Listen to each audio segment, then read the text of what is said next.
am Orlando Jones, and I just want you to know that the Moana Nui Podcast will be starting soon. Stay tuned, yo. I'm Veronica Taylor. I'm from myself and Ash Ketchum. I just want to say, Moana Nui, I choose you!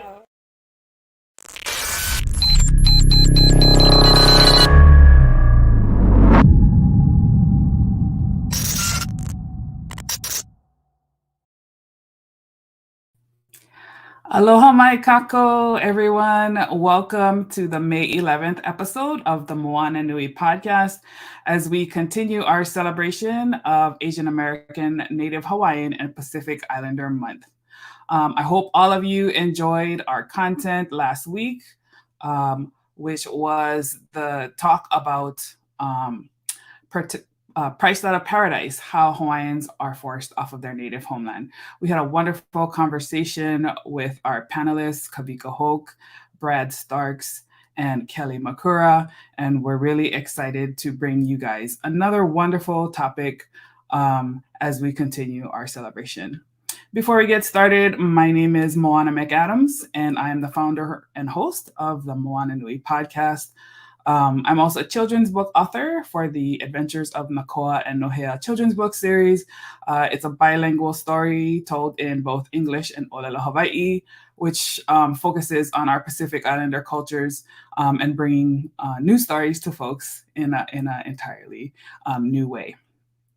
And as I mentioned, I am also an advocate and champion for our communities of color, and I'm really excited to have such a wonderful group of panelists tonight. Our topic today is Hewa. Should Hula and cultural practices be taught to by non-Native Hawaiians? And so we're going to approach this conversation from a lot of different angles. And my goal with this conversation is to really help others understand the importance of hula within the Native Hawaiian community. And I'm really excited to have our guests talk about their experiences from a lot of different perspectives, from multiple generations, and different experiences teaching both in and outside of Hawaii. So my first guest that I want to bring up is Kumu Hula Hokulani Holt-Padilla. She is an esteemed Kumu Hula who started her own halau in 1976. Kumu Hokulani learned traditional hula from her family and has dedicated her life to teaching, promoting, and supporting traditional Hawaiian culture, as well as making it relevant to young Hawaiians. Her award-winning hula dance troupe has performed in competitions all over Hawaii, and she is often an in-demand judge. Her evening-length hula drama about Maui's Supreme Chief Kahekili, which combined hula with modern technology and a bilingual script, toured within the US and to 2 German festivals. Kumuhoku was also a founding member, a parent, and a director of Punana Leo o Maui, Hawaiian language preschool. She was the first Maui site coordinator for Napua No'eau, the Center for Gifted and Talented Native Hawaiian Children.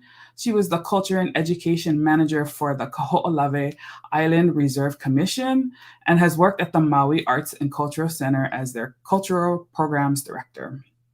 Kumu Hokulani has also participated in numerous boards and public service organizations such as Kauahea Incorporated, La Kea Foundation, Ilio Ula Okalani Protect Kaho'olawe Ohana, Maui County Street Naming Commission, and the County Commission on Culture and Arts. Kumuhoku continues to tirelessly give to her community and is tremendously proud to be from Maui and to be Hawaiian. Welcome, Auntie Hoku. Mahalo for joining us. Mahalo to you as well. Oh, that makes me sound so important. But you are. That's why I wanted to get a long and healthy life. Yes, a long, healthy, wonderful, just very full life. And the other ladies who are joining you today are well on their way as well. So welcome again. Mahalo. My next guest is Kumu Hula Leialoha Kaʻula. She is an inspiring educator, a motivating facilitator, a community leader, a Kumu Hula, a devoted daughter, dedicated sister, and loving parent and auntie. Ha'aha'a, or humility, ohana, family, and aloha, love, are values that were instilled in her at a very young age. Leialoha was born on the island of Oahu to a family of cultural historians and entertainers. Growing up in a family with deep roots in the Hawaiian culture meant she embraced her home and used that guidance to pave the journey she lives every day. When she was 8, Leialoha moved to Moku Okeawe, or the Big Island. As a connection to her grandmother, she chose to attend Ke Kula o Navahi o Kalani o Pu'u and immersed herself in the Native Hawaiian language. As a recipient of the Bank of Hawaii Central Scholars and Princess Pauahi Foundation Scholars, she followed her dream of higher education in the Pacific Northwest. In 2009, Kumu Leialoha founded both the nonprofit organization Ohana Foundation and Halau Kalei Halia Okalokelani in Aloha, Oregon. Today, she advocates for the perpetuation and sustainability of the Hawaiian culture and the awareness of the rich Pacifica culture through her work with Halau Kalei Halia Okalokelani and Kalo Hawaiian Civic Club. She honors her grandmother as cultural and language educator in the Portland Public Schools, and as a Kumu Hula, she answered the call to spread the history of Hawaii through hula on the continent. Mahalo Leialoha, e komo mai. Welcome to the panel tonight. Mahalo. Aloha. Aloha. Let's see. Next, Kumu Kanoelani Davis is a Native Hawaiian woman of Molokai whose roots extend back for generations. She is a lifelong cultural practitioner and torchbearer for the survival of many Hawaiian art forms. It is her way of life, and in many instances, it does not separate her from being. Her dedication to culture advocacy for cultural awareness and love for design have been woven together and manifest in the patterns that adorn the wearable art of Pomahina designs. Kanoelani views Pomahina designs as an essence imbued with culture, tradition, and aloha while being infused in contemporary fashion. Kanoe is also a single mother of 4 daughters, and she once struggled through childhood trauma, and through her experiences, she started her newest business, Mana Bombs LLC. She also has 40 years of hula experience and 15 years of martial arts under her belt, both of which she started at a very young age.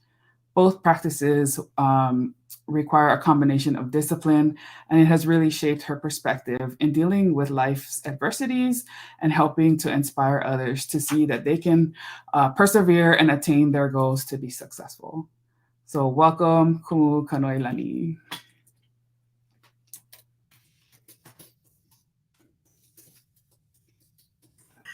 Hello, my kako. I couldn't find my mute button. Sorry about that. All good. You gave me a chance to find my my last note here. Sorry, I was moving through different documents, and I think I misplaced Kumu Michelle's bio. Kalamai, everybody. So I might have to read her short one because, yeah, sorry. Okay, here we go. Kumu Michelle Manu is internationally known for her accomplishments as a 10th degree black belt, Alihi Kaʻula general, and Kumu Lua teacher of the indigenous Hawaiian cultural practice and martial, the Lua, Ka'ihivalu, and Manu lineages. Kumu Manu is currently the only high-ranking female teacher of this art and currently the only public representative of a Hawaiian woman warrior in over 200 years. She is presently the only woman to be given the designation of Knight Commander of the Royal Order of Kamehameha, Oahu chapter, for her continued work in protecting, promoting, and perpetuating the Hawaiian culture through Lua. Previously, she toured the Northwest as a professional Polynesian hula dancer and choreographer for 10 years. Today, she uses hula dance to teach Lua, as she believes it is essential for timing, balance, placement, and micro body movements during close quarters combat. She teaches this at UCLA and in her system, Nakua, the Warriors, and Pa'alua o Manu. She began working with Honolulu Community College in the Native Hawaiian program in 2002. Kumu Manu has also been a legal professional for 26 years. She earned her Juris Doctorate and business credentials from George Washington University, business credentials from Harvard Business School, and George Washington University. She also holds a master's degree in metaphysical science and is a 2023 candidate for a PhD in philosophy with an emphasis in personal transformation. So please allow me to welcome our last guest, Kumu Michelle Manu, to the show. Aloha.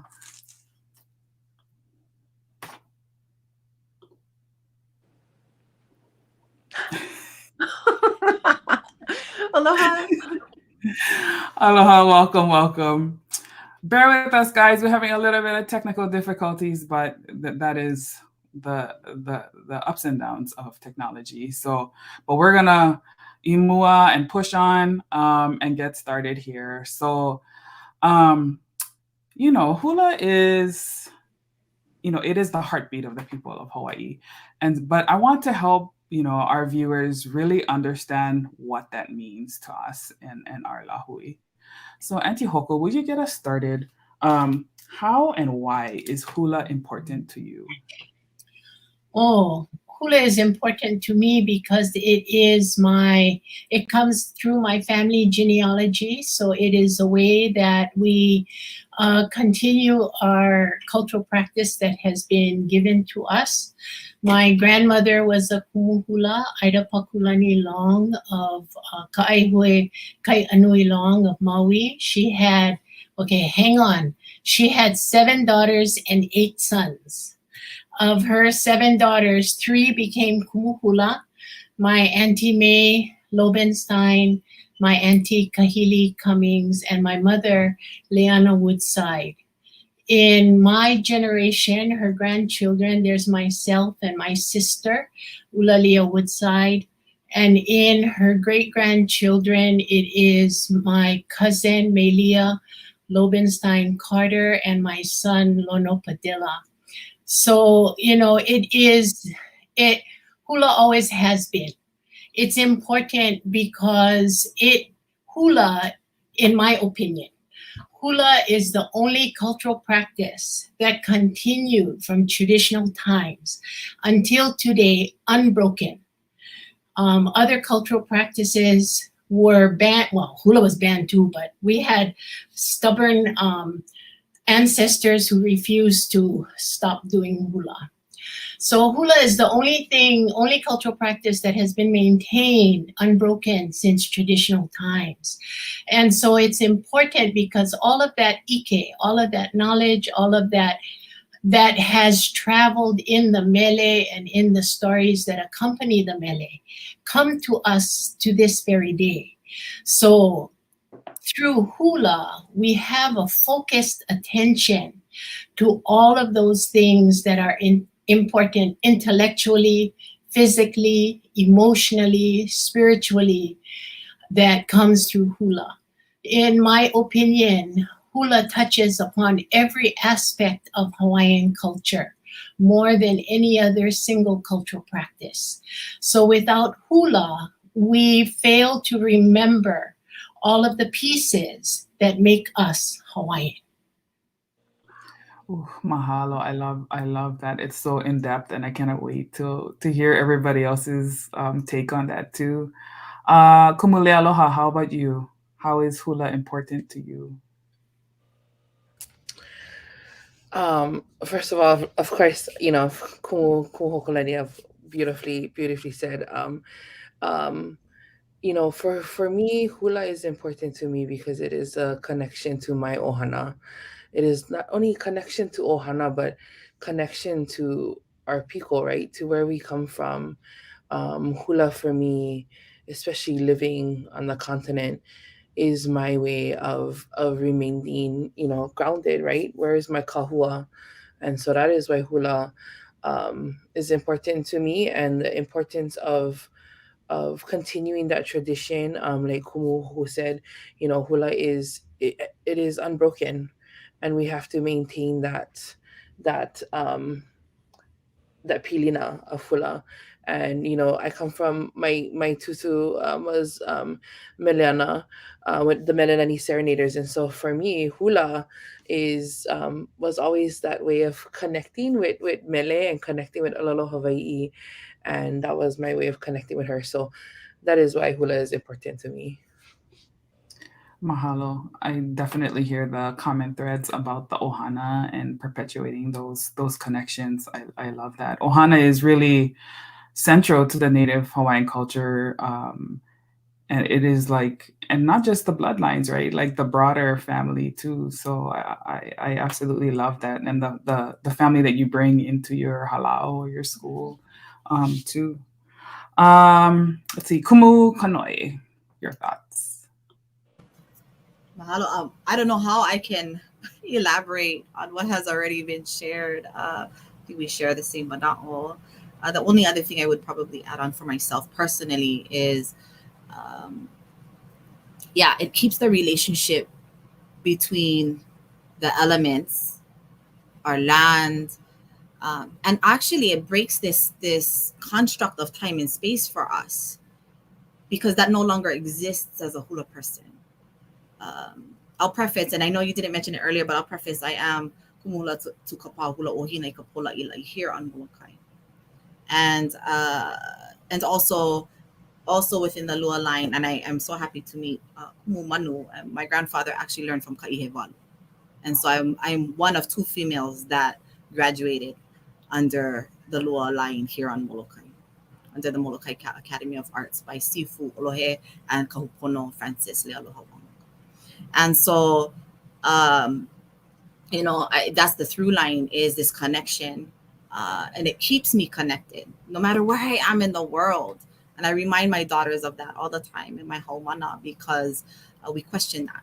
So aside from the ohana, this blood, very, very tangible aspect of it, I do want to point out the very intangible and yet deep. And the fact that we have the ability to just dissipate time and space is a magic that cannot be existed, cannot even be fathomed, unless you have really understood the practice of hula. And that's what hula does and has provided for me, my family, as well as my haumana. And I pray one day they will see that in its greatness that hula provides. And sometimes it takes a lifetime, but that's why hula is important to me. So mahalo. Oh, mahalo to that. Because I know we talked a little bit when I was on Molokai a couple of weeks ago about, the importance of hula. And then sometimes you have to go away to appreciate, and so maybe that has to happen for our keiki too. With that said, I want to hear Kumu Manu's thoughts, but also like incorporate, I know Kumu Leialoha and Kumu Manu, and even you too, Kanoi, like, you spent some time away from Hawaii, but you still, continue to practice hula. How is that for you too? Like, the connection, like the special, what is so special about hula, even outside of the continent, and what are your experiences with that made it special for you, Kumu Manu? I actually agree, because I think it's more spiritual than anything. And there is no time or distance in the spirit. And I think that's how we get tethered back to our ancestors as well as the Aina, no matter where we're located. I used to always say, we're disjointed, or we're not home as much if we travel or we've relocated for a period of time or for a long period of time. And there are periods where we need to go home and get filled up and then come back and then give it back out to get readjusted, realigned, and fed ourselves so that we can uphold our kuleana. But hula has been extremely important for me. I always loved my hula. I've always been somewhat of a technician instead of a feely dancer, and I never knew why. And it was when I was accepted as a disciple in the late 90s with Solomon Kaivalu that I really started to see the parallels between the hula and the lua. And what we hear all the time, how, the lua was hidden within the hula after the lua was banned, which we believe was about 2 to 3 years before the hula was banned and written into kingdom law, the ban. But it wasn't until I felt both energies, which is the same as just the expression of the practitioner. One is obviously to perpetuate, to connect. And the other one is on the other end of extreme dislocation, protect, and take one's opponent, de-escalate, or actually take them out, make. But it wasn't until I was asked to contribute to a paper in Hilo, Hilo, for 2 graduate students that wanted to know where some of the lua was hidden in the hula, that forced me to sit down and be in quiet time and commune and actually look at everything. And I found these tremendous parallels. And it's just developed since then. And I can't see a difference anymore. It's just the way in which I express it. And it helps tremendously in learning the lua, because like Auntie said, that so much of the other cultural practices have been hidden and burned and buried, and we have little parts that come back, and we try to incorporate them, but nothing has really stayed intact like our hula. So for me today, it's integral, especially with women who have not been given the chance to study lua very often or as frequently as the kane. We were forced to dance, whether we were home and it was hula or other types of dance, or on the continent learning tap, jazz, and all of the others. There's still an 8 count, and there's still a movement there that is actually, you can see the lua in it, and you can see our hula in it. So bringing those together today, when a woman has been subjected to maybe unhealthy kane or ku energy, they really don't like to feel it in their body. But yet we're made of both. We talk of ku and hina. Ku alua in itself, where's the hina in that? Where's the balance? And I have theories on that and why it has been the way it's been in the last 200 years, public facing anyway, as far as lua. But our lua is incomplete without the hula. And that is my personal belief. Mahalo for that. I Jump in for a sec. Yeah. Kumu Manu, I agree with you 100%. I also, in my growing up with hula, had heard about the parallels between hula and lua, and never really had an opportunity to find out both until I was in my late 20s, when the body still could function the same way. And I had an opportunity to learn in Pakuʻia Lua. And I immediately saw the parallel. As soon as you begin to learn your basics, you see it clearly.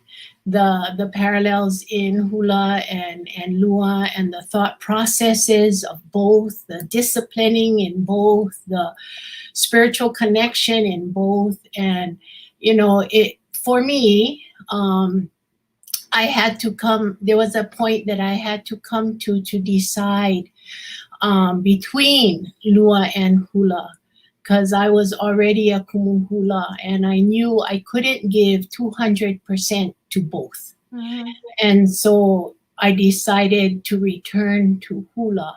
But my sister still continues in lua, but I really agree with you, and I see Kanoi nodding her head, because she also has had training, that if you have training in both, you absolutely can see that they are related. Right, it's open and obvious. It's like fluency of 2 different languages, and unless you know both, a little bit of both, it's right there. It's like, can you see it, right? No, and I wanted to point that out too. So part of Lua and Hula, because I had to take both at the age of 2. Right? Both were family lineages, so I had no choice, like you said. So growing up in it was very hard, and I was when I say trained, we were training. We weren't practicing. We were training for something greater.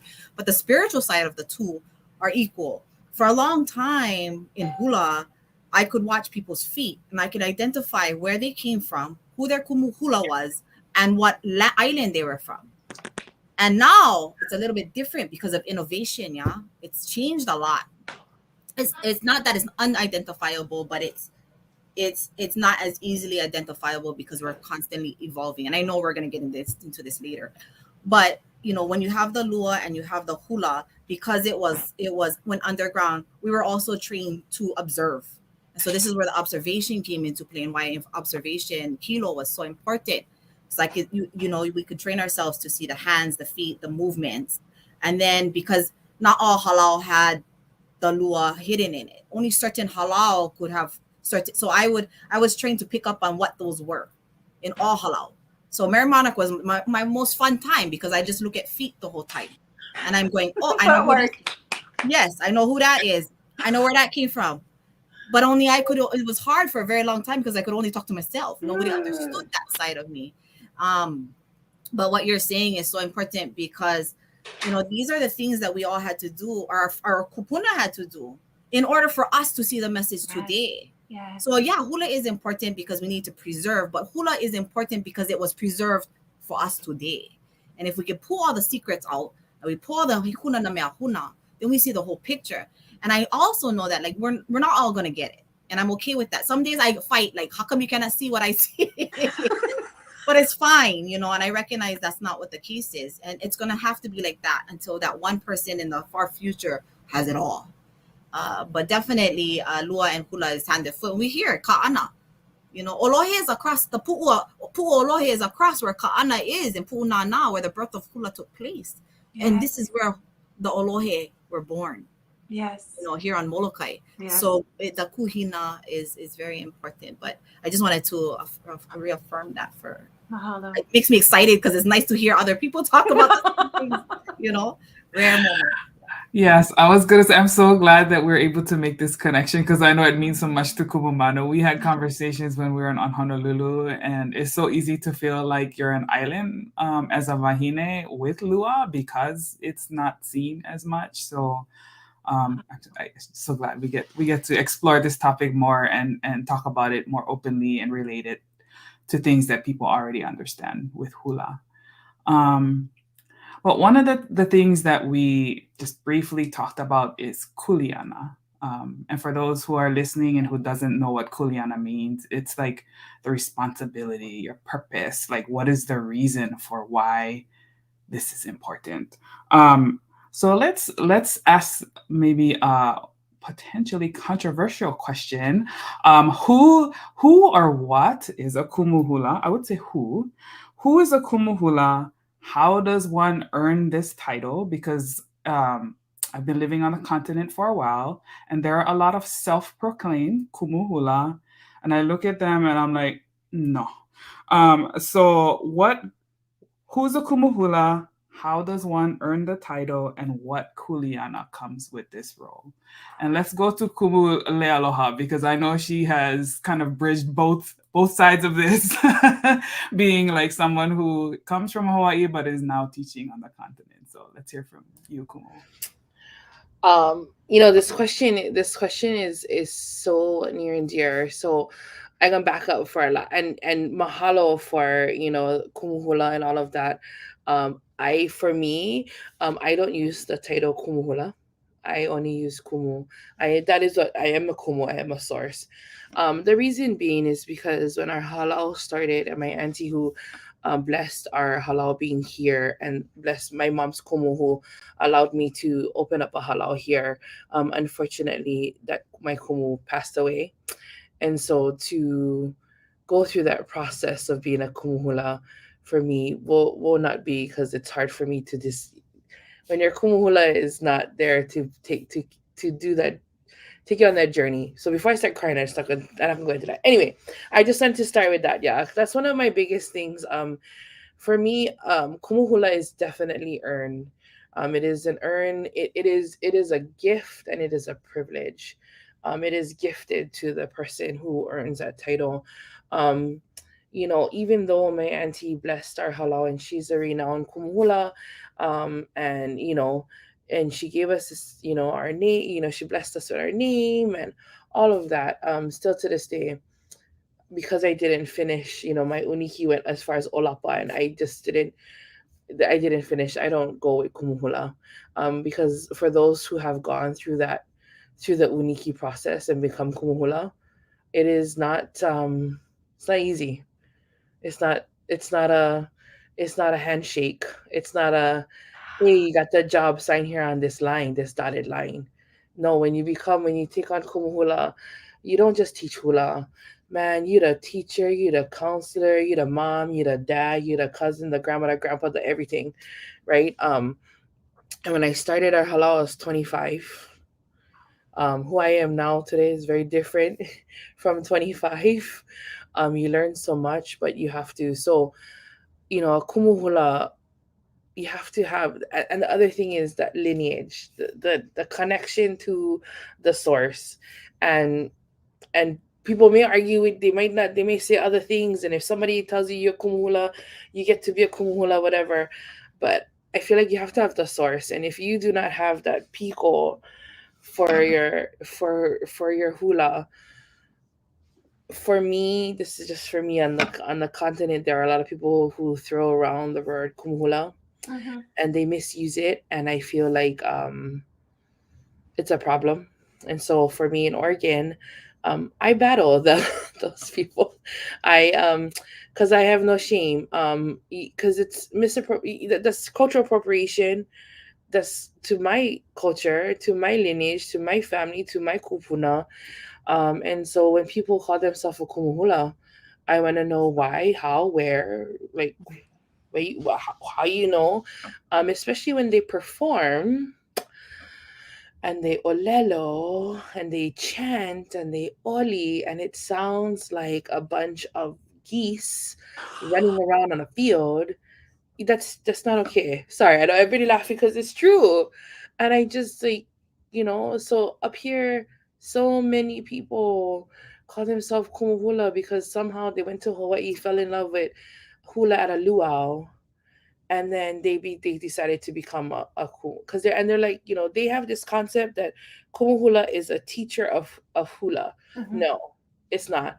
Kumu hula is a gift. It is a kuleana. It is something that you awamo, and it's passed down. It's generationally handed to you. So it's not you cannot just get, not downplaying the degrees, but it's not a degree. Just because you get the degree doesn't make you a kumu hula. So anyway, I could go on and on about this topic, so I'm gonna just, yeah. Michelle, let's go to you. That was really, really good. On that, I get really aggravated too, but my counterparts are kane, not wahine. So even worse for a wahine koa or kumu lua, that's a wahine to challenge, which I have. So last one was actually within my lineage, but he was a remote student of Olohe. So he declined, which of course gave me street cred. We all need that, right? Yeah, you just cannot. I know my Olohe Solomon, he decided to evolve it to where we did have ranks. That's why you see that outrageous rank of 10th degree. Everyone knows, especially Kumu, that there are no ranks in Lua. You ailolo and you reach a certain level, and then Kumu, I can't speak for any other lineages, but it happens around 5th degree black belt in the Kaiwalu lineage. Before that, it's not even a possibility. With that comes what Kumu just said, all of the responsibility, the title, and correlating duties that comes with that title. So it's not just, I'm teaching you some techniques, I'm teaching you some conditioning. I get to promote you to different levels. It is, again, early, we talked about this. Someone said it's a lifelong journey, and that's what Lua is too. They're both very parallel. So a lot of fakes running out there. We can see it on all of martial arts, not just Lua. So yeah, and social media hasn't helped either. You just put a pretty picture up and profess something. And I went through a betrayal with one haumana who was trying to take her previous training in a Korean art and trying to say it's hidden in the hula. So she was dismissed from study. I mean, blasphemy, absolutely. And then went to another Kumu and tried to get ranked. So there are those out there that are misusing the title of Kumu. On top of that, last Thanksgiving, actually it was a year ago Thanksgiving, there was the same idiot that decided he was going to file at the U.S. Patent Trademark Office for exclusive rights to Kumu and Olohe. So if you saw me on social media, I took that. There's very rarely will I take my platform into the gutter, but it must go when I need help from our culture in calling out these no offense, the non-Hawaiians that want exclusive rights to our cultural terms, which they have no idea the depth in which these terms mean to us, mean to our kupuna, and mean to our future generations. Of course, thankfully, this guy, I was going to call him a gentleman, but this guy dismissed both applications for the service mark. So he will not own Kumu and he will not own Olohe. So, to further what Kumu was just saying, there's a lot of these jokesters out there. We just, unfortunately, it's part of protecting, number one, promoting, number two, and perpetuating, number three. That is what we're charged with as Kumu. So it's probably similar in Hula as well. Absolutely. Mahalo for being our koa. And putting those dudes in place when they need to be put there. Kumu Kanoe, I know you have wonderful opinions about this. Wow. I'm going to keep it light. First, I want to acknowledge the word kuleana. We hear this as responsibility. What we don't hear is accountability. And so when we take on these titles, when we take on this kuleana to teach, to perpetuate, we are accountable for both the good and the bad. Mm-hmm. What goes out there. And I think we forget that. And, so it's easy to love hula and go teach hula and be all the hula things because we love it and it's healthy and it's a lifestyle and, whatever's law. But man, there is accountability and it is not fun. And it creates a lot of humility. And you either going to take it or you going to walk away.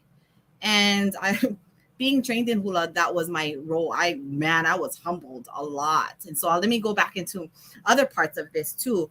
When I was a child, I was asked in elementary, what do you want to be when you grow up? I want to be a kumu hula.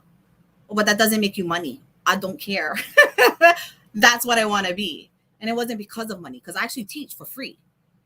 But, part of that is, I tell my students, we're hula practitioners first and foremost, period, bottom line. We're not entertainers. It's not wrong to entertain, but we're practitioners first because that comes with accountability and responsibility. Mm-hmm. And it helps also lighten that load in what we carry because we carry a lot. The other part too is I wanted to graduate with an ailolo. Like that was my dream. I could see it already. Like, I'm going to catch my pig and I'm going to, do all the things. And like I planted my new Hewa like long time ago. Like I was ready for it. And it didn't happen. My kumu happened to be up at Pu'uhuluhulu. And I had to do protocol up there. I brought a bunch of my students from Molokai. We did protocol up at Pu'uhuluhulu. And then I was done with my protocol. That's when my kumu on that mountain had said, "You are kumula." And I would look at him like, now? Like, wait, where's the ceremony? That was the ceremony. That was it. And then I went, okay. So all these dreams and expectations, it's fine. And, it took a long time for me to accept that. It took a long time. And he introduced me to the royal order and to everybody who was on, to the witnesses basically on that mountain that day as Kumula Kanoelani Davis. And I was like mind blown. It came out and I worked so hard because I had no expectations. I just did what I was supposed to do. And I think he just at that time just said, now's your time. And I worked hard. My kumu used to, I was the example for everybody. A lot of the times. I was his alakai and po'opua. And I never got a choice when I grew up to choose my halau. I was actually passed down from one halau to the next. And, people think you have one kumu hula for life. And that might be the case for some. But for me, I was passed. When I was younger, I had Auntie Loretta Reddy was my kumu hula. She's my hero. She will always be my hero. And she passed me off to Auntie Moana. And so then I danced with Auntie Moana. I learned the entertainment side of that, the Polynesian side of that, the hula, the Samoan, the everything. Yeah. I'm very grateful. And then after that, I moved to the continent, and Kumu Koho'one actually found me, and he asked me to come dance with him. And after I danced with him, he quickly promoted me. I went bypassed the Olapa because I had a lot under my belt. And he's passed, and I miss him. He introduced me to 2 of his Kumu that he had graduated in the Uniki.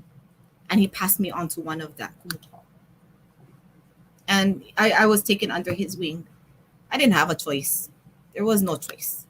And so I became the Alaka'i. I became the Po'opua. I moved home. Was not allowed to start a halau. And I only could have a pa, not a halau. And I was told, okay, you're going to have a pa in Molokai. You're going to continue practicing. You're going to continue teaching under my lineage. And I said, okay. And I just did it. No question, no doubt. I didn't ask. I didn't want to know. I just did because I knew I was supposed to. And I did for a very long time. And I didn't have my students didn't call me Kumu. They called me Po'opua. And so I taught under that guise. And then, interesting enough, prior to me going to do ceremony, taking my students up to Pu'uhuluhulu, and where my Kumu was, Hawaiʻi came, which was the name Kapahula o Hina I Kapola Ila'i, and that's a whole other thing. But I didn't know. I didn't understand. I just said, okay. And then that moment happened up at Pu'uhuluhulu. And I came home because I wasn't ready, right? We want to be ready for something. We want to know we're going to get something so we can prepare for it. In this instance, it wasn't the case. So I was confused, And so I ended up coming home and talking to my papa. My papa is also my teacher, my sifu, my olohe. He is the person that has taught me everything that I know today culturally. And I asked him, what do I do? Kumu made me Kumu, and I wasn't ready for this. I don't know how to take it right now. I don't understand. And he looked at me and he goes, accept it. And that was the hardest thing, So I'm not going to lie. For a very long time, for maybe a few months, maybe even a year almost, it was hard for me to transition from Po'o to Kumu. I didn't know how. And so as time went by and Papa was like, just looking at me, just going, accept it. And, he was teaching me a lesson, right? Let go of this expectation that you had to graduate and do all the things that you were supposed to do because that's how you dreamed about it. He goes, you earned your space. You proved your point that was seen. Accept it. And so that moment I accepted it. And since then it's been a journey, and ironically in that same year as I reflected back, I did an ailolo actually. I ended up sitting down and with actually the kupuna and having that ailolo, but it wasn't connected directly. It was all this indirect, all these things that led up to that moment, which was so interesting when I look back. And the new Hewa still lives and is thriving and still feeds the kuahu. But as far as the kumuhula, the understanding of kuleana, responsibility, accountability, that's real. If they fail, I fail. And if I fail, my kumu fail. And I will never let them fail. Oh, no, because I know I will get putty in all the realms, and I'm not here for that. And as I tell my Hawana, I will, even when I'm gone, you still gonna get nuku, But, that little bit of fear is good. So it is what it is. But that's my mana'o, and that's what I can share around kuleana and even uniki. Some people accept it, some people don't. It doesn't matter. My kuleana, I'm gonna walk. I'm gonna keep walking. You challenge me. You want me to stand next to you? I stand next to you. But I'm pa'a. And she's moving, and that's my kuleana. So, yeah, that's my understanding of what that responsibility is. Mahalo. I love all of your stories. It's so wonderful, especially you bringing up, that like you have multiple kumu. It's not just one, and that sometimes the expectations of how you expect things in life to be, whether it's hula or everything else, like no, it's not really gonna come out like that. And I think probably everybody on this panel can probably say like, oh, like you had unexpected things happen to you, like, oh, that's how it works. Am I ready? Kind of thing. So, love hearing that. Auntie Hoku, as our kupuna on this panel, I would love to hear your perspective on this. Well, I want to start a little bit with how hula comes to me, and then how I see it moving past me. I came from a family of Kumu hula. I started hula before I understood that I was doing hula. My mother had the pictures, so it must have happened. My first teacher was my grandmother. My second teacher was my auntie on Maui. And then I learned with my mother, but I had to mature in order to learn from my mother. I was a little bit hot-headed sometimes. So, she didn't really begin teaching me until I was older, till I matured. She was ready. I wasn't. But when I was on Oahu, I had the great fortune to learn from Hoakale Kamau. And she gave me my undying love for kahiko. In the 6 years that I was with her, we only did kahiko. We never did, we maybe did one awana because we had to do it for some show and then we promptly forgot it. So Hoakale gave me my undying love for kahiko. When I moved back to Maui, I went to, I knew I had to ask my mother who I should go dance hula for. That's not my decision. That's my mother's decision. So she sent me to several folks, but they all told me no because they felt they couldn't give me any more. And so when I finally told my mother, they all told me no. I was feeling very not worthy. She said, wait, I'll call you back. So then she calls me back and she says, I'm coming to Maui. Pick me up at the airport. Take me to your auntie's house. I said, you know better than to ask why. Yeah. So I went, okay, pick her up. And then she tells me, go away. So I go away. And then she called me again. She goes, come back. So I come back. And then she said, your auntie and I have decided it is time for you to be a kumu hula.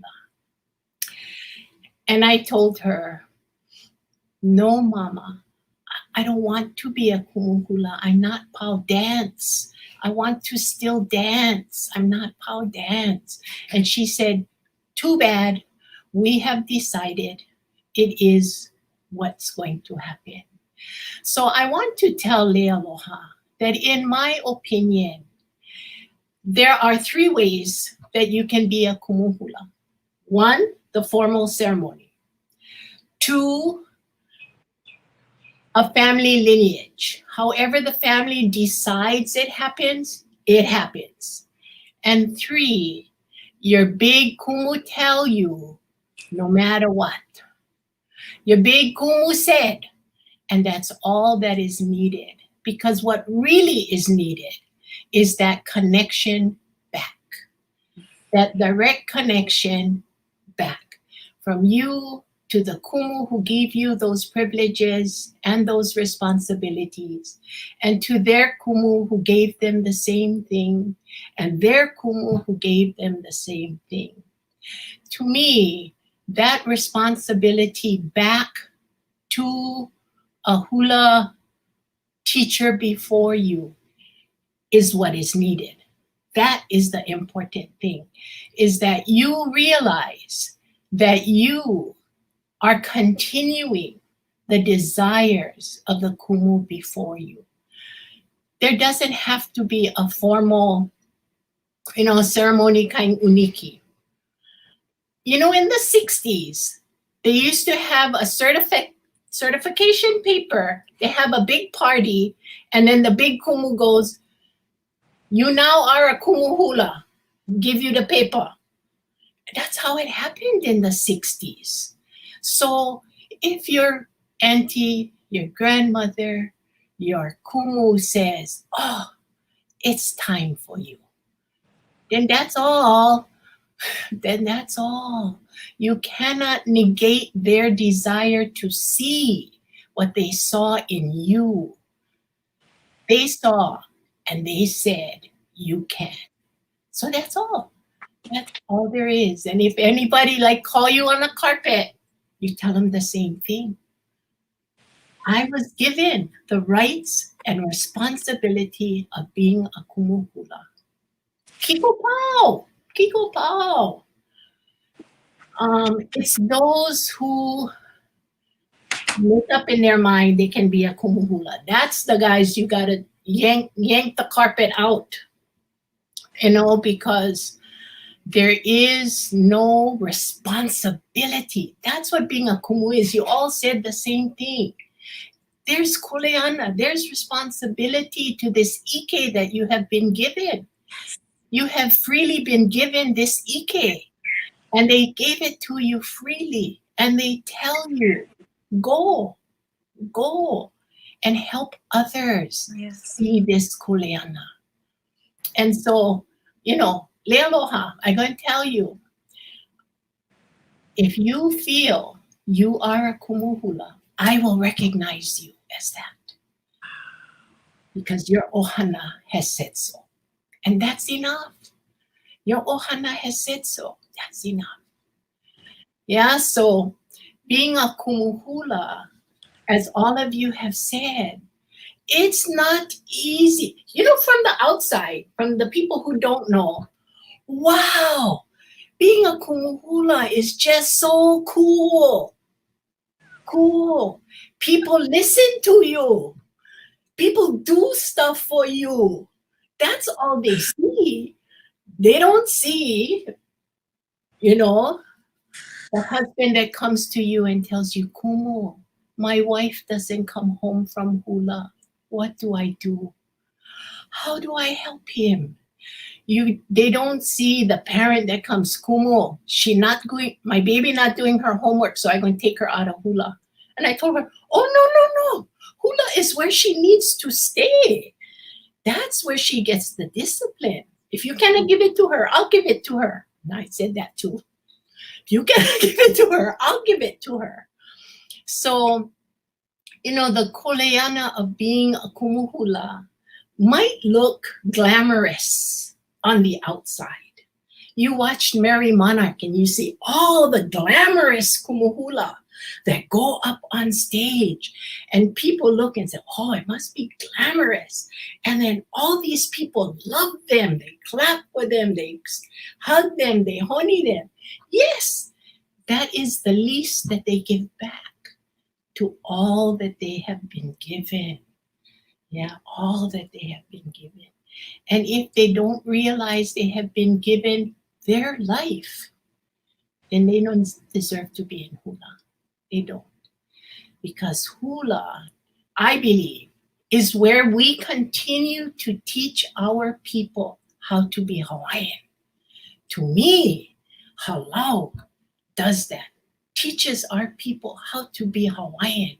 When the outside world tells you you don't have to be respectful, you don't have to be kind, you can say whatever you want to say. Oh, that don't fly in Hula. That don't fly in Hula. It is Hula that teaches you to be Hawaiian. And if you're not Hawaiian and you in Hula, this is good stuff for you, because you should know this as well. So the kuleana of a Kumu Hula, and I'm sure Kumu Manu in your lua, is to help people be good people. to help them be good people, to be kind and disciplined and helpful, and to be able to practice those things Hawaiian that does not have to be lived only in Hawaii. Thank you. It can be lived elsewhere. But you are right, Kumu Manu, that you also have to come back to Hawaii.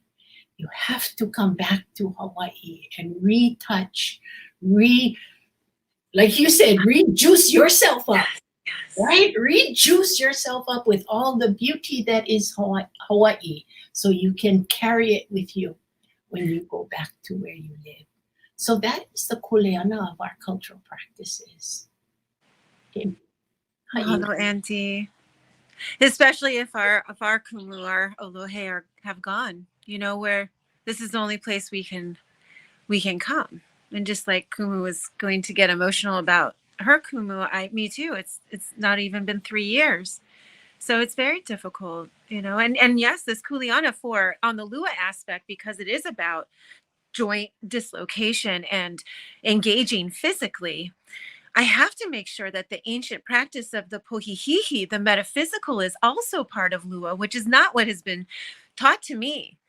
My alohe was very crude. He took on the king's, edict of maximum kills and turned it all martial. So very imbalanced. But I, again, understand that because of the era in which he grew up. Anything that was wahine, anything that was loina wahine, anything feminine was considered weak and vulnerable and pansy. And I want all of it. We show this as Kumu, that we're anything but that. We're formidable. And the divine feminine, the loina wahine, is vicious when you challenge her, when you threaten anything that we love or hold dear.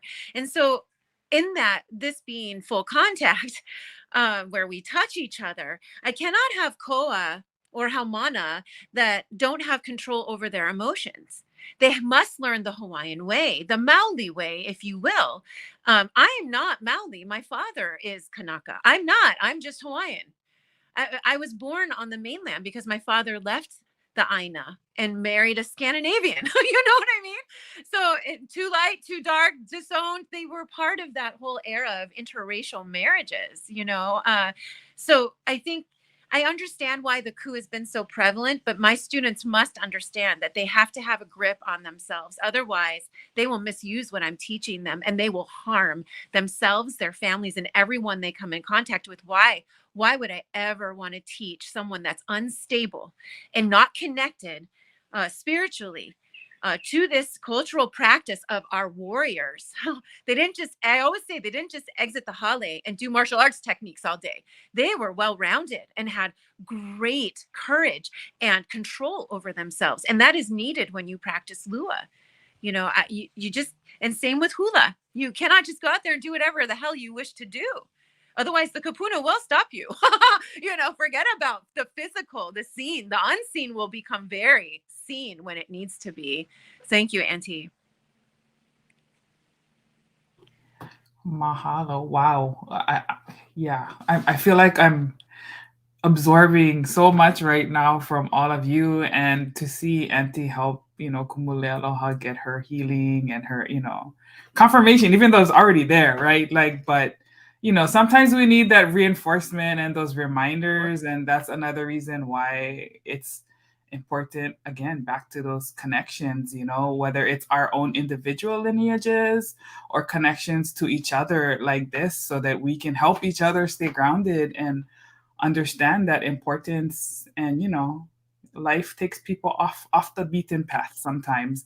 And sometimes we got to bring them back. That's a big part of our culture too. Like, come back to the group, right? Ho'oponopono, let's bring it back. So mahalo for that.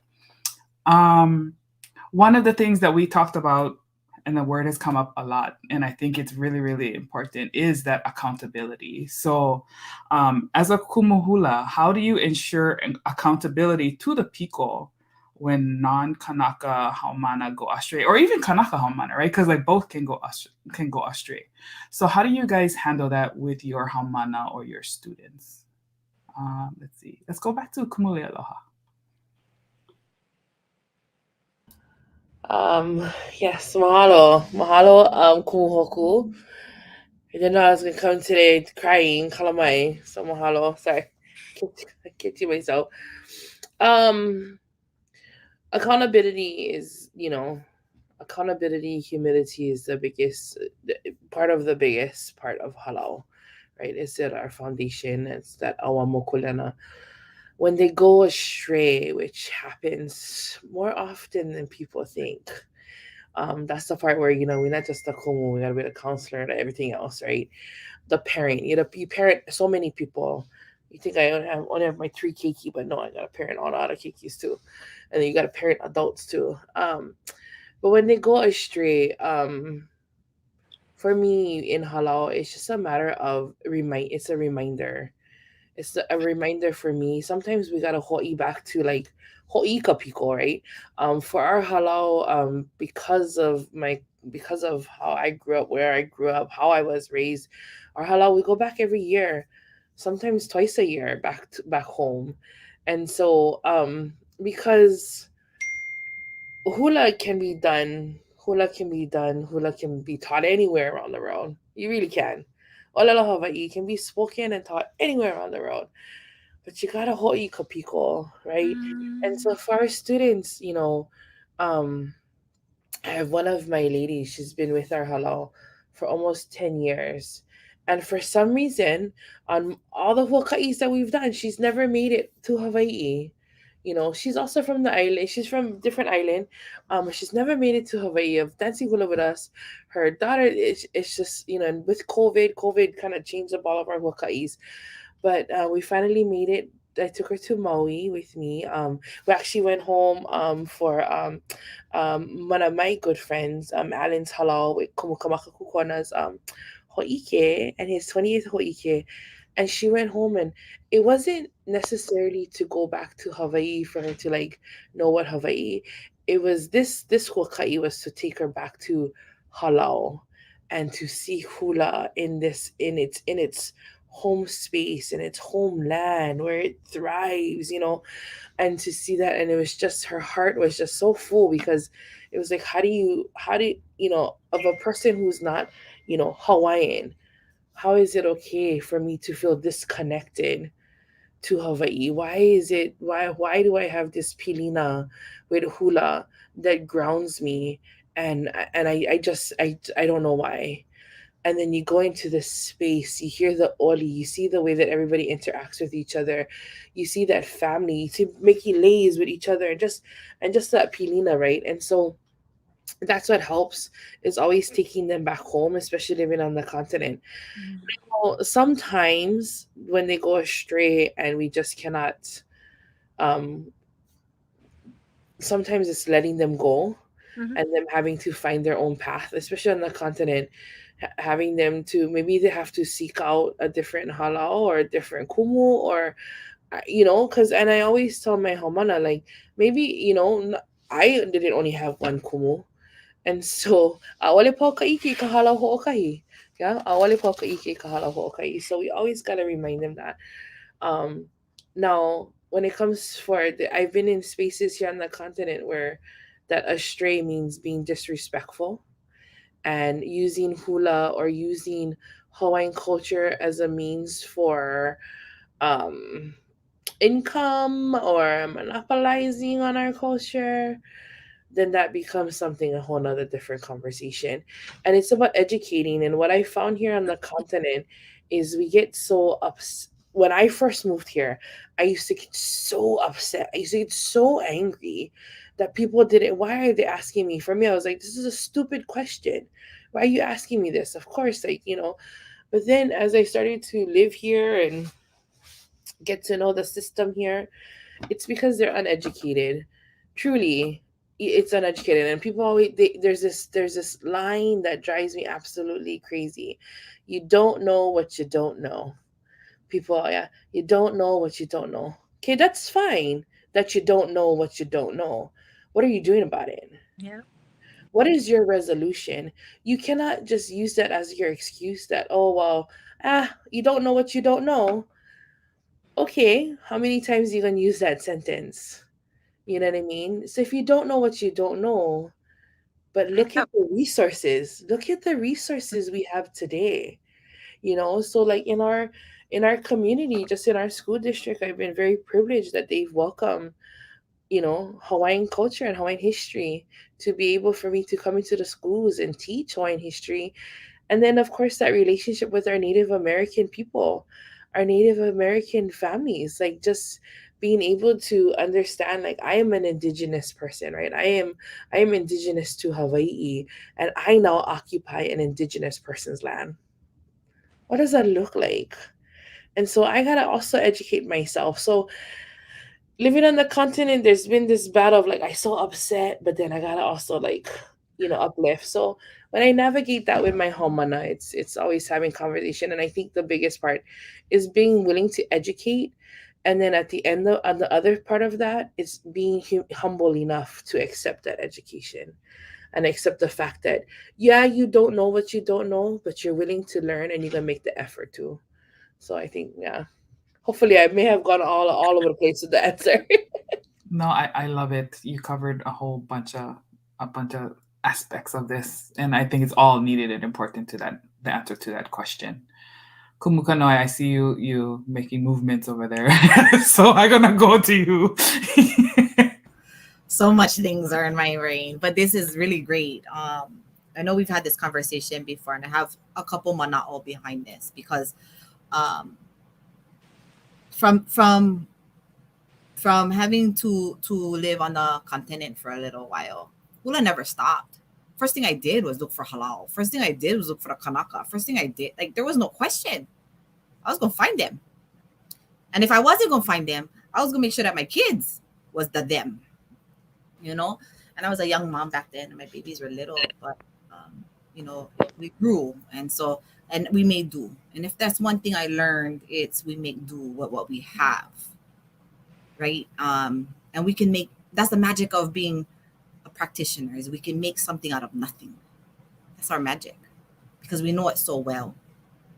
But on the other hand, as far as like, the appropriation and then also teaching, I do have students who are non-Hawaiian that do come, and I don't turn them away, because there are opportunities. There's advocacy and there's support and kako, and we need that. We do. Allyship is important. It's also what I recognized is, many times it's those ones who have no koko who want to learn the most and who are willing. And so I go, okay. But in the meantime, I have a responsibility to look for the one with the koko who can carry this on. So I have one haumana who is my ho'opa'a. And he's in training right now. And he doesn't have koko. And I have to remind him constantly. Like, yeah, okay, you get all this ike. You're diving deeper than many other students will ever dive. You're seeing layers and layers and layers. And I'm showing you secrets and magic that nobody will ever experience. Only a few will. But even if you uniki, the Hawaiian is still responsible. So don't think that you're the only one. Even if there's another one that comes before you or after you, the Kanaka is responsible. And I go tell you why they're responsible. Because when things go down under our lineage, they're not looking at you. They're looking at the Kanaka. 100. So he understands that very well. But I'm very clear, because one of the biggest things we can offer as a gift is communication. Because you can either continue or you don't. Just make up your mind. You know what I mean? Don't waste my time. I don't want to waste your time either. But he holds a kuleana as well. But at the end of the day, when it becomes a decision needs to be made, it has to fall on the kanaka. And you could be brother and sister, and maybe you folks graduate together, uniki together in the future. But the one with the koko still has, and it doesn't make them higher. What it makes them more is accountable, like I said. So, and that's important. We can hold all the secrets. We can have all the knowledge and all the ike. But at the end of the day, the kanaka the Maoli, the Kanaka Maoli is responsible. And so I'm very, very clear about that. And I raised a lot of my haumana. I have a few, and I always say, my kumu told me the same thing. You're gonna have to live life, divorce, have plenty kids, get married again, question all your whole entire world, then come back to Hula because you figured out some things in life, and you can come back, and then we're gonna go. And that's the hard part when you have keiki who start with you at the beginning, then they gotta go college, and then they gotta go away. And then they got to go get married, and they got to have kids. And then you're waiting for them. And then they come back. And then you go, oh, thank goodness you came back. What you and remember. Okay, let's start from there. And you go, okay, because that you planted the seed. It doesn't mean it's done. Like the olena, it goes dormant. No, olena is a very powerful la'au, even for us as hula people, la'au people. And so I look at my haumana as olena sometimes. Sometimes they go dormant. But when that pua comes up, it's ready and ripe, and we are here. And talk about inflammation. All that swollen pressure down already. So it's nice when they come back. But I do have to preface to my haumana who are non-Hawaiian, who have surpassed many Hawaiians, is you're gonna get this because you earned this. You earned this. You earned this space. But at the end of the day, it is the Kanaka who is responsible. And you have to understand what that means to you. And if something that you can handle emotionally, mentally, even spiritually, you're perfect. You're in good shape. Because what I don't want to do is create separation. I need to create support. We need to create allyship.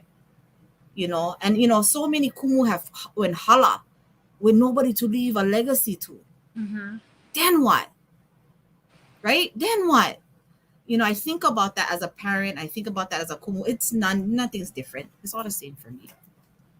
And so, what do we do? Even with my children who may not have made it to those points in the hula realm, they still have bits and pieces. I think as kumu, we're pretty smart in knowing how we disseminate our information.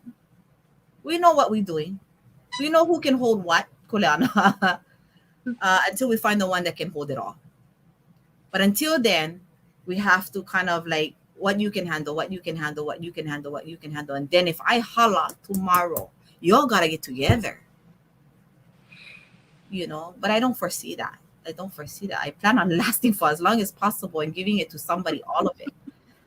Because it's itching to come out. It's like dying to come out. But so that's where I feel. And I'm not gonna lie, I've traveled the world, got to talk in front of many halau. I look at their feet and I go, who is your kumu? Oh, they drop all the names in the world. Oh, this kumu, and this my kumu, and this my kumu. Your kumu, seeing that, they would not even tell me that you belong to them. Your feet, let me see all your koholos, let me see all your helas, let me see all your uehes. No. Oh, hema, like. And I look at the kumu, and then I stop them. And I go, why you guys all dancing hula? I make them all go one by one. Oh, because it's healing. Oh, it's spiritual. Oh, I love it. All right, great. What else? But that's usually all the answers I get. And I go out and I nuku, and then I got to be like, you're the reason why I got to go untangle all this mess. The lay is all the kind like this. And I gotta go keep untangling, and I go, they don't invite me back, but that's okay. It's said I did my job. But the idea of us having to untangle that is very, very hard, and you cannot ignore it, because what happens is that continues to get tangled. The best things that we could do in this generation, in this time, and during this breath, is as much work as we can to untangle. The next generation going to have their stuff to untangle too, but we have to simultaneously untangle while strengthening the aho. And so as we strengthen the aho, we're untangling all these knots, and that's what the kumu has to do, and it's the kuleana, and that's not easy. But you also don't want to make knots along the way, too. So yeah, it's very hard. It's a very difficult conversation, That's my mana'o. That's how I do things.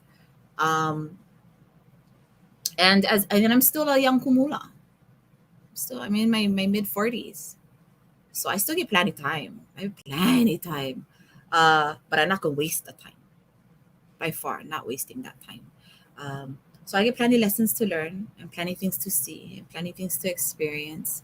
I'll have my nuku come after me as I nuku other people, but we're here for it, you know. That's what we signed up for. So yeah, as far as the appropriation, yeah, and being on other people's soil, you know, even in Hawaii, I feel the same way. Maybe I'm Molokai, but Maui, I'm not gonna do what I do. Or Ahu, I'm not gonna do what I do. I humble myself, I listen, stay silent. And you learn so much more by just observing. And so, but when I hear on my island, you know, I take responsibility. So yeah, that's my mana also. Mahalo. Mahalo. Michelle. Well, I always say, if you look like shit, don't tell anyone I'm your kumu. that's one thing I say. Just put it right out there. I think, you know, I would love to be able to own, and I do. I own my space in trying to teach specifically wahine, the mahu, as well as the keiki, because these three demographics have had less access to lua. In that, there are more and more opportunities to come home. I'm home now. And that means different islands, not just one island. And there is one very prevalent, very well-known lineage of lua here. They're credited for the resurgence of lua starting in the 60s and into the 70s. But at the same time that was happening, there were also 3 Kanaka men, 2 in particular, that went to the continent and started to teach non-Hawaiians. We don't speak about them very much, but one of them was my teacher. There was one interview that someone asked me, you know, well, how do you think that your training would have gone if you would have grown up full-time back home? And I sat in that for just a split second, and it hit me. Had I not been moved to the continent, I would have never have had the opportunity to even see lua, let alone train in it, and to get to this place to where I can bring it back to those that haven't been learning, haven't had the opportunity. I don't know, and I'm not going to say that's, you know, they've purposely kept it from you know, the wahine, the mahu, and the keiki. I think it was mostly coup driven, like, because I explained earlier. But now it's time. We may have wanted to keep lua, since it's banned, secretive, right? But then you look at lua and explanations online, and there's all this folklore about learning how to open portals and learn how to make fireballs. That's not what we do. It's basic physics. I mean, the body can only be broken in so many ways. It can only be healed in so many ways. It can only move in so many ways. My job, and I never want to overstep. And if I am being invited, it is protocol in Maoli times that if you are invited and you decline, it's disrespectful. So I come home. I come home every other month. I fly back and forth, and I teach. I get the honor of sharing, which lightens the kuleana a bit, sharing what has been fed to me. And that's helpful. And there are countless stories of how lua, in a really small one-time workshop, has helped wahine in particular get out of situations. So I try to be very respectful, but walking into the lua community sometimes can be turbulent. I'm not here to challenge anyone. I'm here to teach those that haven't been able to learn. And when the ban happened, it didn't just go underground and was kept secret from outsiders. It's also been kept secret from our own people. And this is where I'd like to change things. I see BJJ, FMA, Kaju Kembo, all these different arts that are so pervasive here on our Aina. And this is what our keiki are learning, and it's turned into sport. But where is our lua? Where is our only native cultural practice of our warriors? And that is my goal, is to hopefully my life, like Kumu just said, you know, she's got plenty of time. Unfortunately, I feel opposite, and publicly will say that I don't know how much time I have. And so I feel this sense of urgency to share as much as I can and put things no longer just in verbal transmission, but in writing. And I actually trust no one. I trust no one for a good reason. And I will probably leave portions of the Ike to different people so that the ano of the information will carry on, and there won't be one big shot to come in and take over. And that's just because this is Lua. It's a little bit different than other cultural practices. So mahalo for letting me share. Awesome. I love hearing that perspective. Auntie Hoku. Well, when I want to go back to the title of this, Hewa, should hula and other cultural practices be taught to or by non-natives? Okay, when I first got the title, I was a little taken back. Because the word Hewa, to me, I equate with evil. Hewa, it's more than Maika Iole. It's big. It's big when you Hewa. It's almost unfixable. Yeah. So when I saw, almost I said no, just because had that word. Almost I said no, but then I went, no, I want to say that I didn't like the word. So I'm trying. So I could say I didn't like that word. Okay. So the other half of it though is I think what we're touching upon now. And when I first thought about the title, I also thought that I cannot negate the behavior of those kumuhula that came before me. And those kumuhula that came before me taught everyone. They taught everyone and anyone. And I am really proud to say that hula accepts everyone. People who are not like, young, old, you cannot stand up, never mind. You can still sit and dance hula, all ages, all genders, all physical abilities. Hula says, yes, you can come. So in that instance, yes, hula can be learned by anyone. But I will be honest with you, when it comes to ceremony, there are only Hawaiians that come with me to certain ceremonies. Certain ceremonies are kind of noa, so it's okay. But there are certain ceremonies that only can have kanaka. And because I think, as we all are completely aware of, they bring their genealogy with them when they come. So they bring all of those people that have influence where they are at that particular time and place.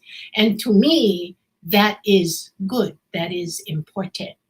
So the non-native, the non-Hawaiian, I don't invite everywhere, but I do teach. I do teach all ages. Well, okay, back up.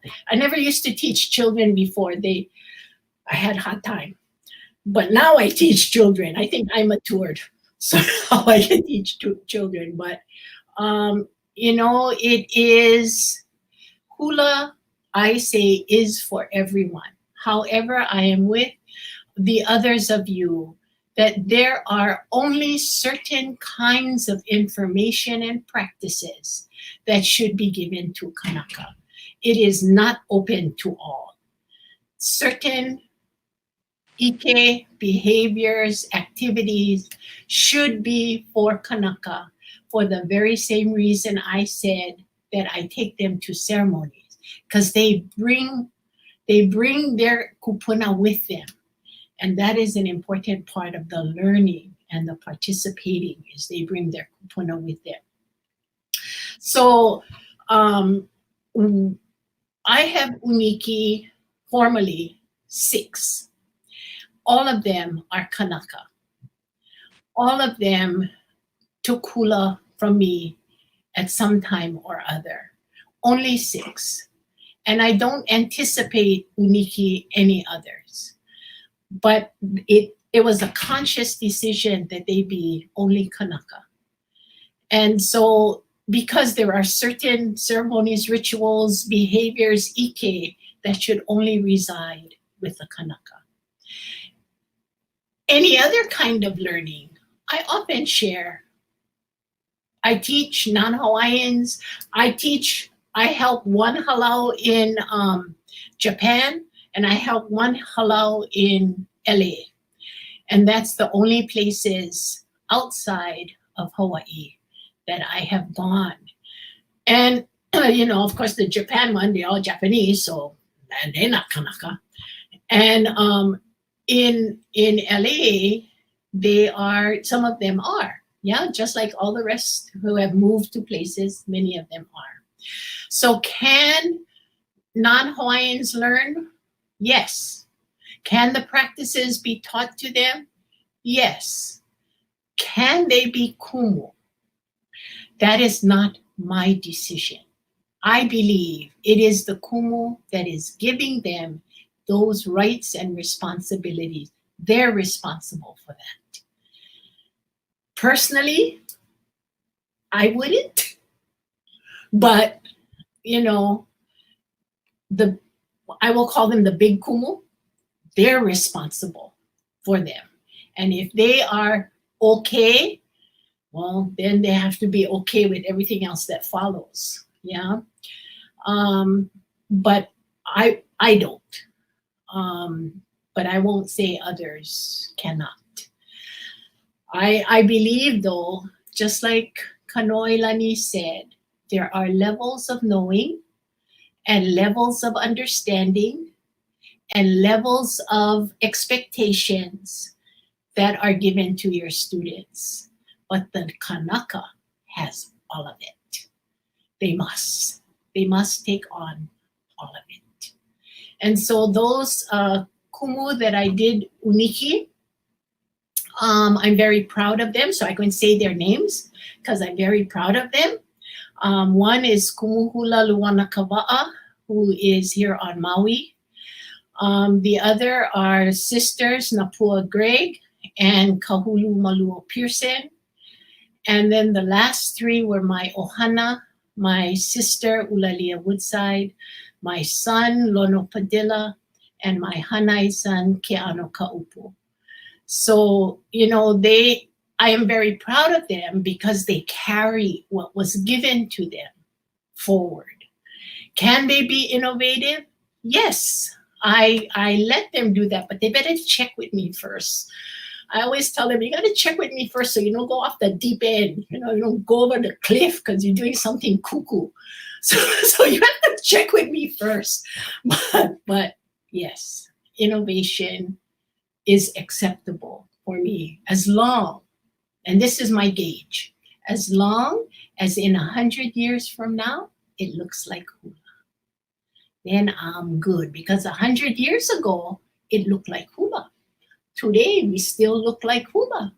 I want 100 years from now that we still look like Hula. Ha'ina ia maya na kapuana ea. Mahalo nui, Auntie.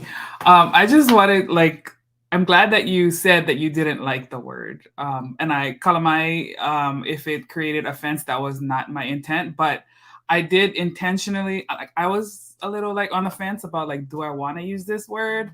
But there was reasons why I use the word, because I see that word thrown around on social media, on the internet, right? And I wanted to make sure that we cover what is Hewa, what does it mean, right? And not that it's just oh, it's just wrong. No, it's really, really, really bad, right? And so kind of uncovering the layers too about how, it is sacred to us. It's not just a performance. It's not just, oh, look how pretty, how we talked about. There are so many things, so many aspects, all the kauna of everything that we do, right? And so mahalo for saying yes. I'm so glad that you did, because I was really okay, this is Kumu Hokulani. She's one kupuna. I don't want to disrespect her, but by the same token, like I really want her mana'o, so I hope she can say yes. So I'm so honored and blessed that you did, and you know, looked past my word. Let's see. Okay, so we're coming close to the end of the hour, and of course, I think we only got to like 3 or 4 of my like million questions. So, let's see. Maybe we can end this portion because I think we are going to need a part 2. But maybe a quicker question, maybe not, but it's okay if it's not. What is your proudest moment as a kumu? You know, like of all along your journey so far, what has been your proudest moment from now? Kumu Michelle, we start with you. Of course, you would start with me. What the heck wrong with you, Moana? I actually don't have one yet. I just try to earn my rank and my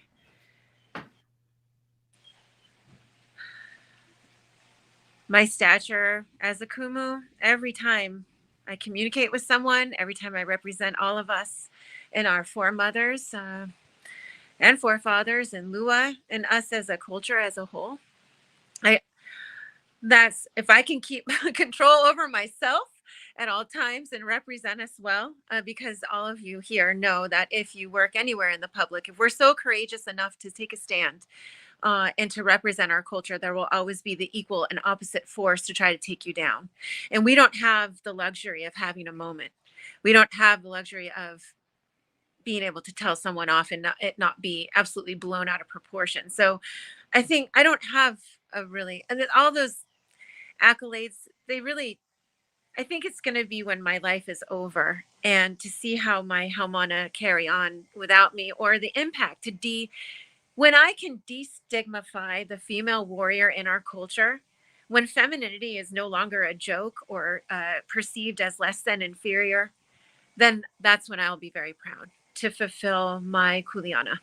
And I know, I'm sorry, it's much bigger than just Lua. It's because I think the very inherent value of us as wahine has been so grossly diminished that is really, Lua may be my modality, but your method may be hula.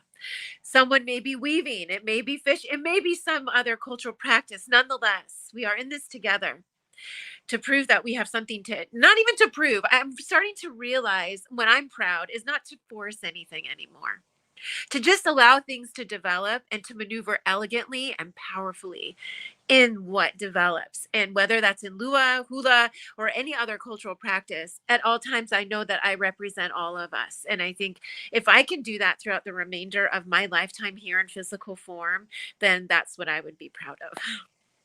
Woo, I hate you so much for asking that damn question. Woo! Okay, thank you. Who knew? I love you too. Kumu Kanoelani.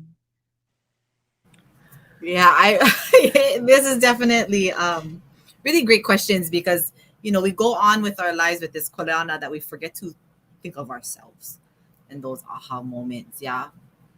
I've had a couple, and they also came with a lot of depression in this journey. The first one was probably, I tell this story, and I've gone through it. I'm good now, but having on Molokai, I've actually had a kahu, bishops, priests, the religious community put me in one room.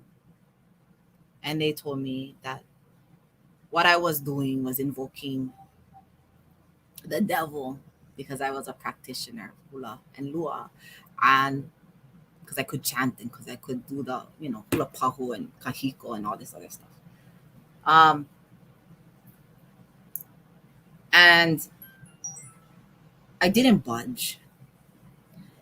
And of all of those people that put me in the room, I was young. Gosh, I was much younger, much weaker and scared. And oh boy, that gave me a good lesson in life by standing firm that kupa'a was real. Because I had solid kumu. And I had solid kupuna. You know, and that, you know, I went into depression for a couple of years because I questioned all that was taught to me, all that I knew. Was it real? Was it not real? Was it pono? Was it not pono? Is it invoking the devil? Is it not invoking, you know, like all these things? Like when I was taught, I wasn't taught these boundaries of like Western boundaries. I was just taught my life.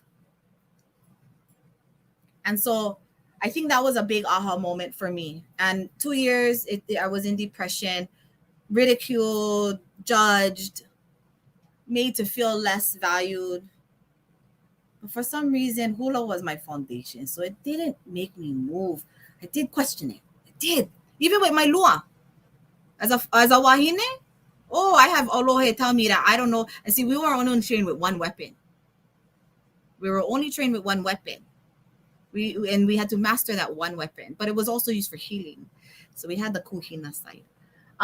Anyways, but as a female, young female, because I look young, of course I was all the things. Anyways, okay. So we fast forward and I questioned my papa because I was like, Papa, the Olohe said that our weapon they never heard of.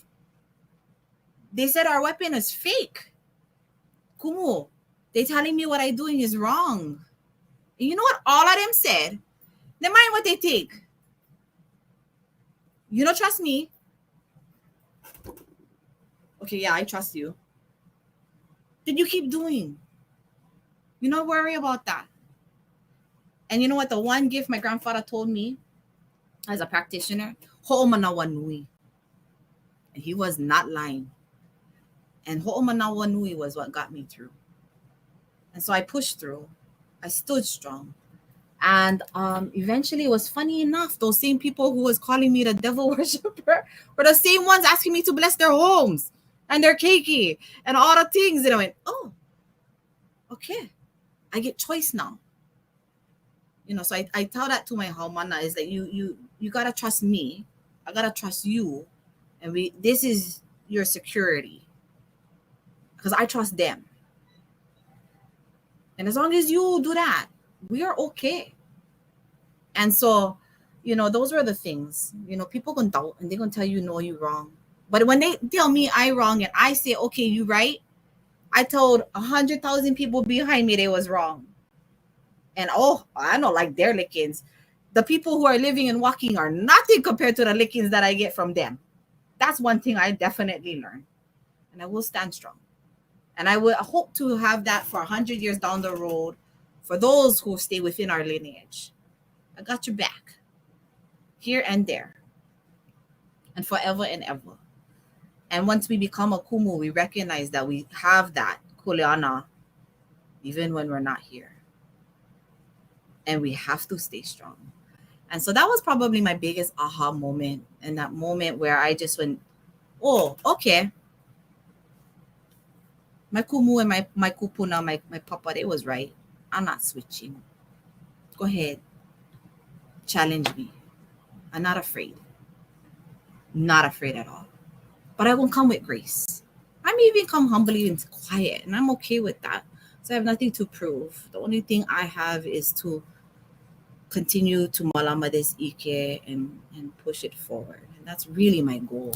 I don't care to fight. I don't care to argue. I don't even care to prove anything. And that's one thing I learned. It's just refine your mastery. Be what you say you're teaching. And trust in your kupuna. And they'll never steer you wrong. And that is the best blessing, the biggest gift. And I can't explain that or teach that to anybody. They have to learn that themselves. And so ho'omanawa nui. My papa told me 3 things. Yeah, ho'omanawa nui. Ha'amana, to breathe deeply. And na'au, don't question, just do. That was the biggest lesson. And probably the most important. And I will forever share his philosophies because that's the one thing that got me through everything.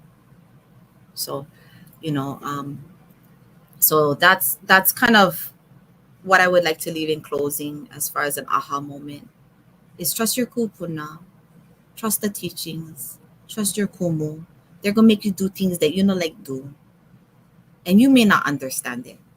Just listen, just do it, because one thing we're not gonna do is leave you alone. We're always gonna be right next to you. When you fall, yeah, we're gonna tell you get up on your own. If you cannot get up, we will help you. But that's your kuleana. We just gotta see you get up. And once we see you get up, then we know you can surpass everything and anything. That's the goal, is to see how pa'a you are in the things that you do and how you move in this world. Because when you pa'a in hula, you pa'a in yourself. And when you pa'a in yourself, nothing can move you. And that's the mental part of it, the psychological part of it. That's the na'au part of it, the wailua, and that's the physical part. Yeah, you aiha'a for one reason, to be pa'a. Yeah, and you move to be flexible. And Kumu Janka'i Kawa said it the best, right? You dance with fire and you move like water. And that's what I definitely believe in. And I look at that in the way we think, in the way we heal, in the way we connect, and just in everything in life, because that's why hula is our lives. It doesn't separate us. So, yeah, mahalo. Mahalo, Tita. That was beautiful. Kumu Leialoha. I don't know what else I could say after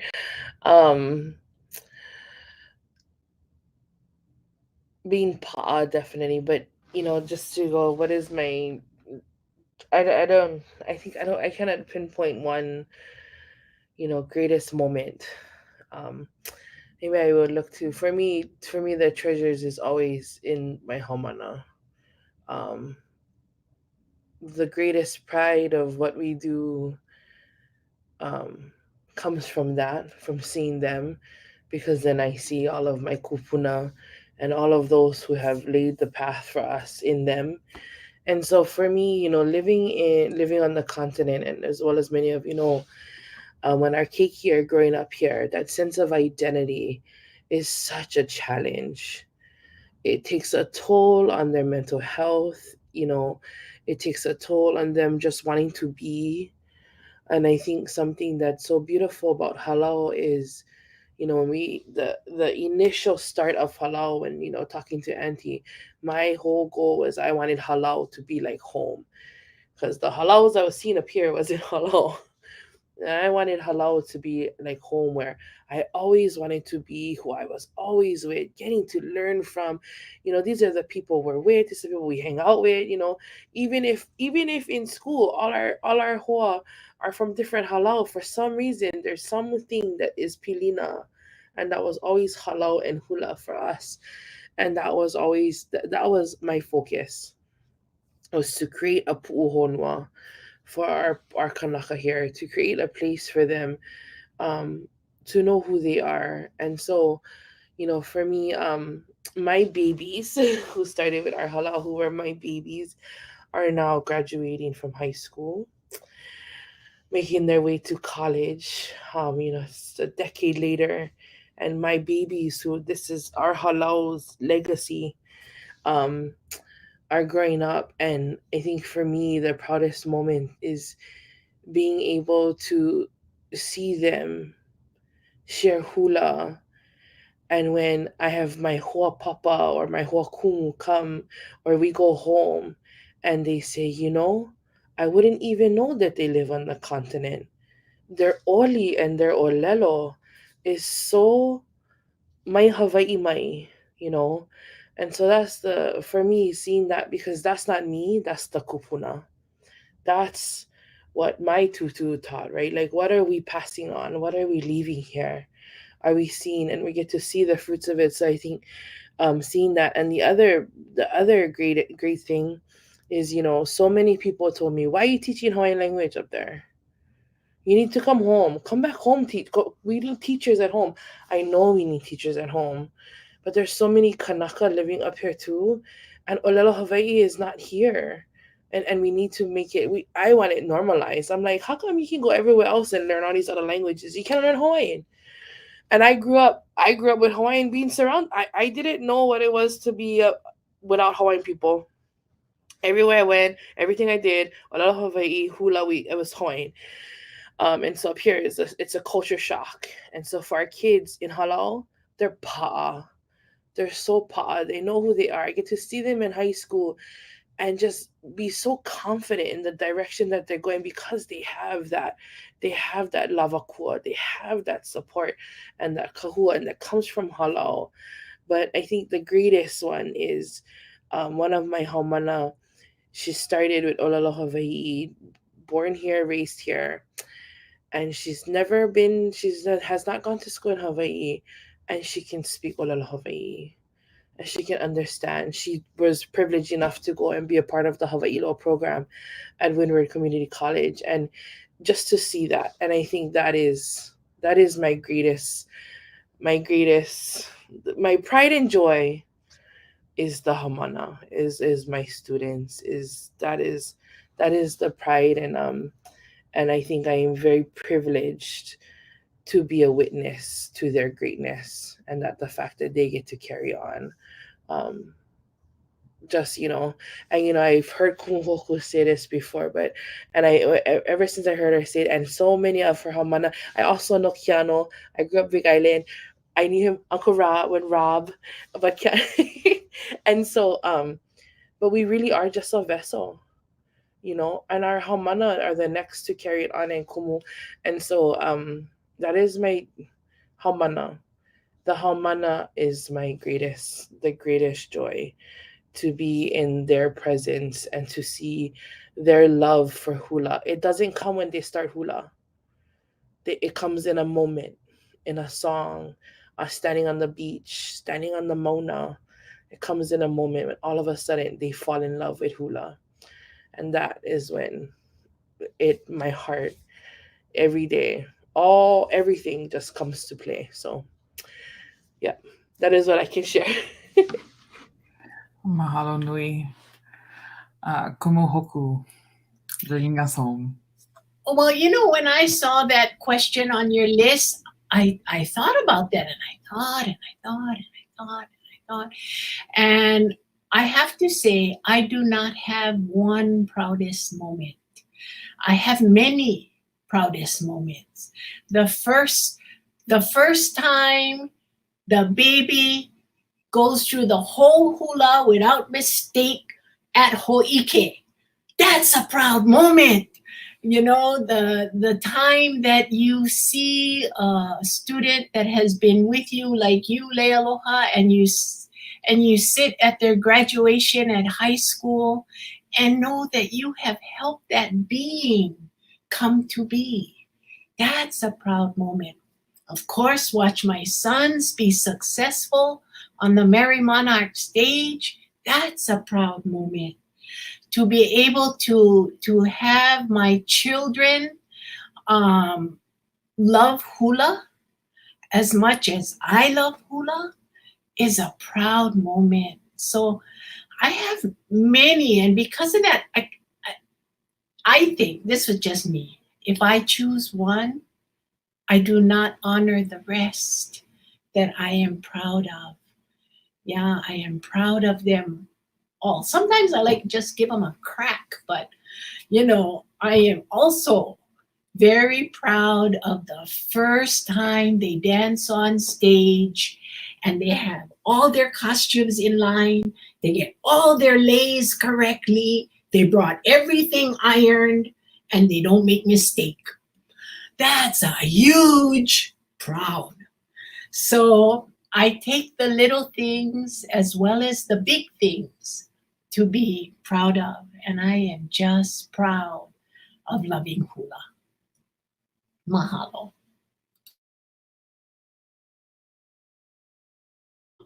Kalamai, I'm not sure what just happened. Hold on. Sorry. Okay, there. Sorry. Sorry. Oh, I didn't mean to end it on a kaboom. Mahalo, Kumuhoku, for that perspective. I think that is true, that you cannot just choose one, right? Again, back to the connective tissue and how all of the pieces just make the wonderful, beautiful picture that is our culture and is our lahui, and acknowledging the accomplishments that come along the way. And I think, like, even more broadly, like celebrating the small wins, all of them. Like, they might not feel big in the moment, and you may not even know like the importance of that moment until later, but like that's what keeps you going, right? Like, because I'm sure even as Kumu and as Haumana, like there's times when you want to give up, like, oh, I don't know about this, like, do I really want to do this? Yeah. Almost once a year, I like and I've been teaching for 47 years, so that's a lot of times I wanted to give up. Yes. And I think that's an important message, especially for our keiki today, because it's such a like instantaneous culture that we're living in right now, right? Like, it's that kind of value of the long work, like the longer vision. And it's not just like the hurry up right now, give me it right now. I think that's another beautiful thing that Hula provides to us, is that reminder that it's not just you in that moment, it's not just that moment, it's everything that came before and everything that's still gonna come. And just being proud of that moment too, like celebrating the present. Like, we always talk about the past, we talk about the future, but sometimes we don't celebrate that present enough. So mahalo for all of you being present here today on this panel. I know we went longer than what we committed to, and ikalamai, sorry, but I couldn't stop this conversation. And so thank you so much for being with us. For me, like, when I grew up, I danced hula when I was little, but now I know it's more like the Polynesian style, right? Like the Hawaiian Awana and Tahitian and Maori, all those different styles. And I didn't really dance hula a little bit more seriously until I came to the continent, and I had multiple kumu hula here. And it's different, like the halau here are different. So like, I've moved around and I've taken a very long break. I really want to get back to it, but I don't know if there's the right kumu here in the Washington, D.C. area for like the level of seriousness that I want, like really the connection back to the piko. So I'm hoping that somewhere in my future, there's a kumu that can like help me come back to in alignment more with what I would envision for myself. But in the meantime, I'm so grateful to hear all of your stories, because you can be connected, and I'm really learning so much here too from all of you. And it helps me to feel grounded and connected, even though I am not directly, being a practitioner, but more helping to elevate the voices of our community who are preserving it, promoting it, perpetuating it, and ensuring we're all doing that in a very pono way. So mahalo nui again to all of our listeners who are watching this wonderful episode. I just want you to know how much of a blessing this episode is, this conversation. And I hope you guys enjoy it. Please share and, share it around. The more that people can help, understand our culture, I think, especially for those who maybe cannot even come to Hawaii for financial reasons, whatever that is. But, my thing is, you don't have to come to Hawaii to experience Hawaii. If you are in the presence of a Hawaiian, you are in Hawaii. We bring it with us, right? Like, so thank you all for being a part of it. And kuleana and accountability is definitely two heavy takeaways that we have from this. And so I'm excited. Hopefully we can continue this conversation into a part 2. And we'll bring that to you guys at another moment. So with that said, we'll end today. Please join us next week for our next conversation, which will be representing Koko on the continent, and that will be May 18th. And we look forward to having you all back again. In the meantime, take care, everybody. Malama pono, ahui ho.